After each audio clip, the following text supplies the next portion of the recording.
Intel may have just made Nvidia and AMD very uncomfortable, not by launching the fastest GPU or winning every benchmark, but by making high VRAM GPUs much cheaper.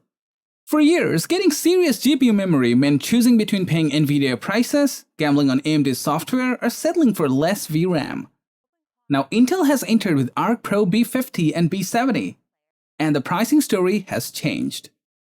The Arc Pro B50 brings 16 gigs of VRAM at around $349. That is a problem for Nvidia's lower workstation cards. The Nvidia RTX A1000 offers 8 gigs of VRAM, yet it can cost more. So Intel is asking a simple question: why pay more for half the memory? Then comes the bigger card. The Intel Arc Pro B70 brings 32 gigs of VRAM for under $1,000. For local AI users, creators, developers, and workstation buyers, that is huge, because VRAM decides what you can actually run. Bigger AI models need more memory. Longer context windows needs more memory. Image generation and video generation need even more. Until now, 32 GB of GPU memory usually came with a painful price tag. Nvidia's 32 GB cards can cost several times more. AMD has 32 GB options too, but they usually cost more than Intel's B70. That is why this launch matters. Intel is not just selling another graphics card, it is attacking one of the most expensive parts of the GPU market: memory. In local AI testing, the B70 was not perfect, but it was stronger than many expected. Against Nvidia's RTX Pro 4000 Blackwell, Intel stayed surprisingly close. In some language model tests, the B70 even came out ahead. That is impressive because the Nvidia card costs much more and has less VRAM. But Nvidia still has one huge advantage: software. CUDA is everywhere. Most AI tools are built for Nvidia first. That meant better support, easier setup, and stronger optimization. So Nvidia can still win depending on the model and software stack.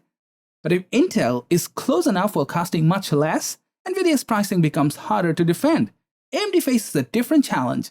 It's built its reputation as a value alternative, but that position is now under pressure. But Intel is now challenging that directly.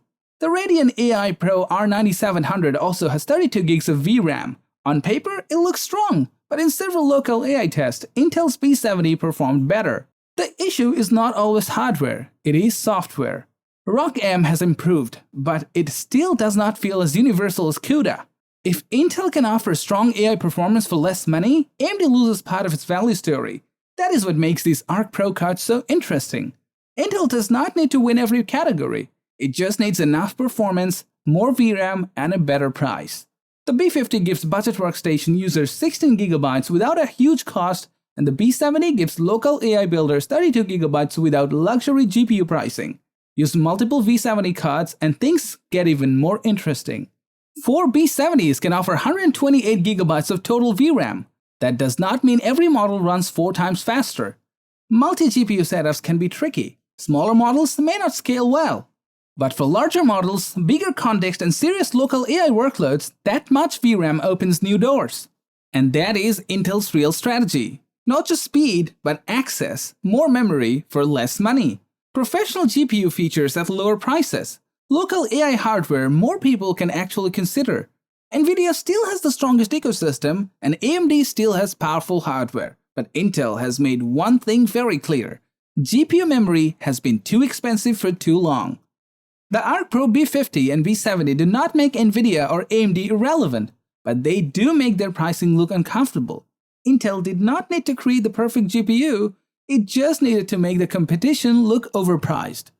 And with these new Arc Pro cards, that is exactly what happened.